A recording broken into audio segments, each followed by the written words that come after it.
assunto é na Band News FM. Agora 9h37. Murilo Rocha por aqui. Esse clima amistoso vai continuar ou não, Murilo? Pois é, bom dia, Cinine, bom dia, Luciana, bom dia, ouvintes da Band News. Muitos assuntos aí. Enfim, o ano legislativo começou, né?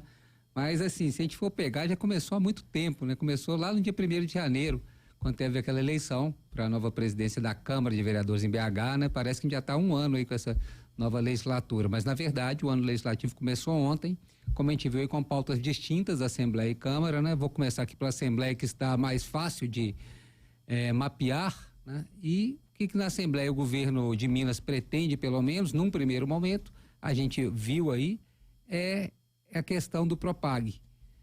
O governo falando aí que pedindo ajuda dos deputados da base, deputados estaduais da base, para trabalharem junto aos deputados federais para derrubarem os vetos do presidente Lula ao programa de pagamento da dívida de Minas Gerais. Lula fez pelo menos 2 vetos, que o governo fez mais, mas pelo menos 2 vetos que o governo de Minas considera sensível para as finanças do estado, então quer derrubar esses 2 vetos. O Zema está fazendo uma peregrinação, parece aí, conversando inclusive com deputados de outros estados, principalmente de Rio de Janeiro e Rio Grande do Sul, que tem dívidas também complicadas, igual Minas Gerais.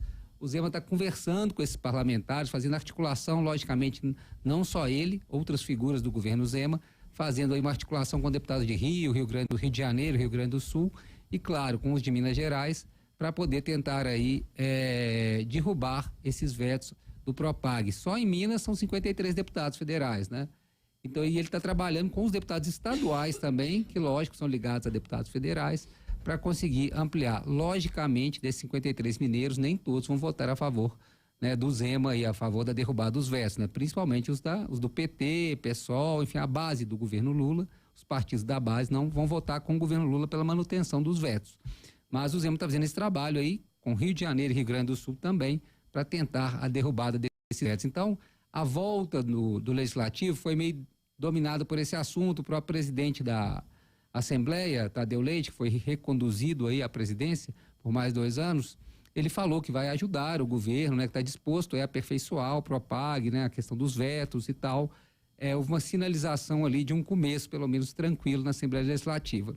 Quando a gente vem para a Câmara de BH, e aí que está mais próximo aqui da gente, a gente viu aí o presidente, o Juliano Lopes, que é nosso ouvinte, não sei se está nos ouvindo agora, mas é nosso ouvinte. Ele falou que recebeu uma ligação do prefeito em exercício Álvaro Damião, que pretende ir à Câmara, um aceno, né, uma espécie de bandeira branca, que se a gente lembrar, eles começaram muito mal. O Álvaro interferiu na eleição da Câmara, tentando emplacar um outro candidato, um candidato da prefeitura, e foi derrotado. Bruno Miranda. O vereador Bruno Miranda foi derrotado.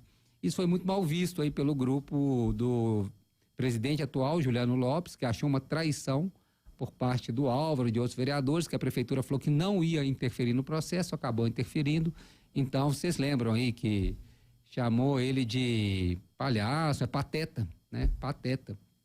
E até que na entrevista aqui da Band News também fez críticas duras. Reforçou as palavras. Reforçou as palavras, fez duras críticas aí ao atual prefeito, Álvaro Damião, prefeito em exercício, e espera-se um ano meio conturbado no Legislativo, mas tivemos aí um aceno parece uma tentativa de uma bandeira branca. Isso vai durar até quando os interesses forem conflitantes, né? Vai durar, ou seja, até os primeiros projetos. Você vê, tem que analisar um tanto de veto.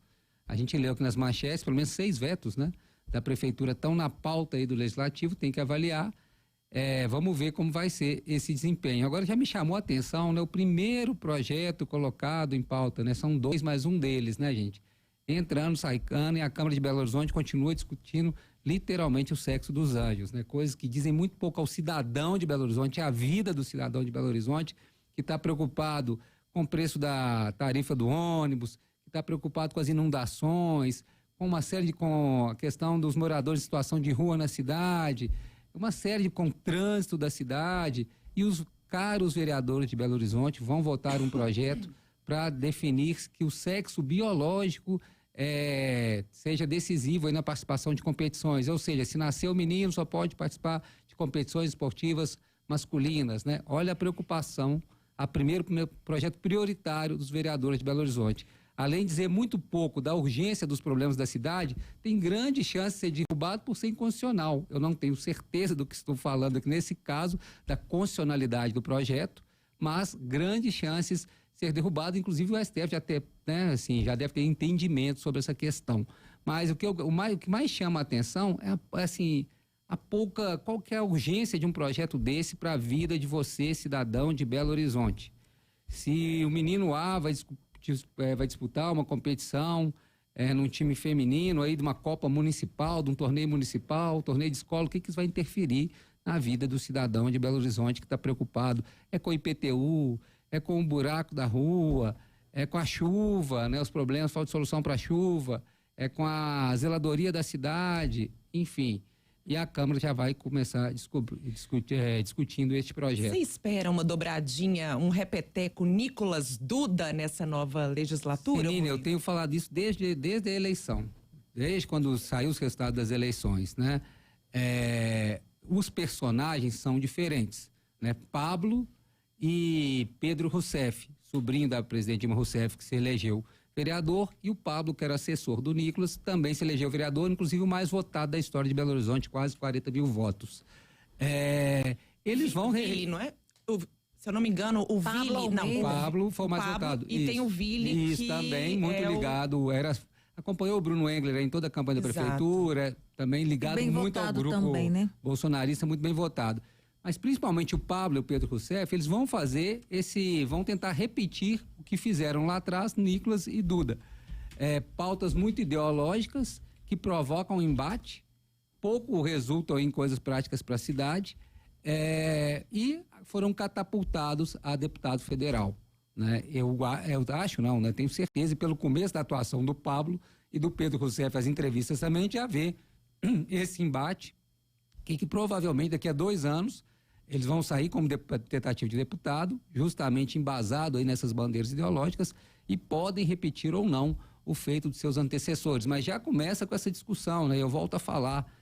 Pode ter gente que considera essa discussão até importante, né? No âmbito geral da sociedade.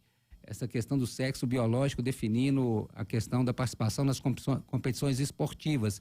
Mas isso é uma discussão que tem que ser feita em nível científico, as entidades ligadas ao esporte, enfim, né? Não tem que ser discutido aqui pelos vereadores de Belo Horizonte, com todo o respeito, né? Quem foram as pessoas escutadas para se elaborar esse projeto? A comissão vai convidar quem para poder aí argumentar de um lado e de outro, né? Me parece muito equivocada essa discussão, principalmente quando se trata de prioridade de projetos para Belo Horizonte. Agora, se pensar nos frutos eleitorais que ele quer colher, né, que a direita quer colher na apresentação desse projeto, aí pode ter muita gente falar que é uma estratégia acertada, porque vai gerar polêmica. Eu estou aqui falando desse projeto, enfim, vai mobilizar pessoas e tal. Então, do ponto de vista eleitoral, talvez seja acertado. Eu estou aqui comentando sobre a importância da Câmara como um instrumento legislativo da cidade. E, para mim, esse projeto, a importância dele é zero. Eu acho que tem uma coisa importante. Ontem as comissões, né, foram definidas. Sim. Os nomes, e a gente sabe que a legislação, a CCJ, tem outro nome na Câmara, é Comissão de Legislação e Justiça. Isso. É considerada a mais importante porque o primeiro passo do projeto é passar por essa comissão. Aí a comissão pode barrar ou não. Eu queria ler o nome aqui dos vereadores que vão compor essa comissão considerada a mais importante. Perfeito, vamos lá. Doutora Michele Siqueira, PRD, Edmar Branco, PCdoB, Fernanda Altoé, do Novo, Uner Augusto, do PL e Vili, do PL. Ou seja, 2 votos aí já sabemos que é favoráveis ao projeto, que é o do Uner e do Vili, que são os 2 do PL, mesmo partido aí do Pablo, mesmo partido do ex-presidente Jair Bolsonaro, enfim, são vereadores que identificam muito com esse tipo de pauta. Os outros vereadores eu não sei aí realmente como vão caminhar com essa proposta aí, mas vamos ver, vamos ficar atento para ver. Agora, pouco interfere, como eu digo, na vida da cidade, vai perder tempo discutindo isso e tal, para depois talvez descobrir que esse projeto nem constitucionalidade tinha. E nesse ponto, o vereador Gabriel Azevedo, ex-vereador, que foi presidente da Câmara, nesse ponto ele prestou um serviço muito grande aí à cidade, foi que ele engavetava de cara vários projetos que não tinham constitucionalidade. Ele chegou a fazer até uma tabelinha do número de projetos que eram apresentados e não tinham nem constitucionalidade para poder tramitar na Câmara, numa Câmara Municipal. Nesse ponto, o Gabriel, que é inclusive professor de Direito, ele foi muito útil e, de certa forma, até acelerou a produtividade da Câmara, quando ele já escanteava de cara projetos, né, inconstitucionais. Mas é bom a gente lembrar também, Murilo, que o plenário, ele é um palco. Sim, é o momento que cada vereador tem ali suas ideias, seus grupos, enfim. Sendo constitucional ou não, aquele circo ali é importante para a claque de cada um dos Sim, eu só discuto a constitucionalidade, eu nem sei porque eu não posso falar, eu não tenho esse conhecimento aqui do direito, mas da questão da utilidade, da serventia desse projeto para a vida do cidadão de Belo Horizonte, repito, é zero, né? Ninguém que votou aí, né, que está pensando nos problemas da cidade, está pensando nessa questão desse projeto. Claro que a partir do momento que o vereador levanta essa bandeira, um tanto de gente vai falar que é favorável, que concorda, mas, né, não é algo espontâneo da vida do cidadão de Belo Horizonte. Só para fechar meu comentário hoje, queria rapidamente comentar essa decisão aí, não sei se foi concretizada, de mudança do voo dos deportados, tirar de Belo Horizonte e jogar para Fortaleza. Ainda não foi, o governo ainda não bateu o martelo, mas era Belo Horizonte o destino por duas razões. O primeiro, o maior número de deportados era aqui de Minas Gerais, né? Eram pessoas, apesar que tinha, né, pessoas de outros países, mas o maior número de pessoas deportadas eram aqui de Minas Gerais, região do Vale do Aço, Vale do Rio Doce. Por isso, Belo Horizonte era o destino, até para facilitar o deslocamento dessas pessoas. A maior parte das pessoas era daqui. E o segundo, porque Confins é considerado um hub, né? É um aeroporto com conexões para todo o país e voos internacionais também. Esses eram os dois motivos, e um aeroporto até com menos movimento que alguns outros grandes aeroportos também, que têm conexões para, né, vários destinos. Então, esse era o motivo da escolha. Desde que se começou essa deportação, a maioria dos voos chega em Confins por estas razões, né?